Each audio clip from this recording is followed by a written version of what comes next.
नाज़रीन हेडलाइंस ॾिठी तव्हांखे अहम ख़बर ॿुधायूं त सिंध में 6 खां 9 अगस्त ताईं गजगोड़ सां बरसात जो इम्कान ज़ाहिर कयो वियो आहे।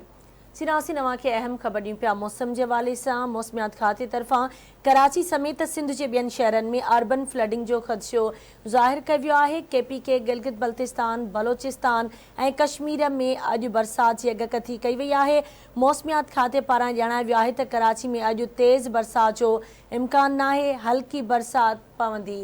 एक भेरो ॿीहर अव्हांखे आगाह कयूं पिया सिंध में 6 खां 9 अगस्त ताईं गजगोड़ सां गॾु बरसात जो इम्कान ज़ाहिर कयो वियो आहे।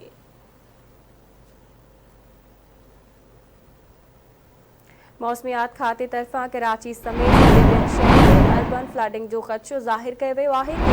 गिलगित बल्तिस्तान बलोचिस्तान ऐं कश्मीर में अॼु बरसात जी अॻकथी कई वई आहे। कराची में अॼु तेज़ बरसात जो इम्कान नाहे, हल्की बरसात पवंदी।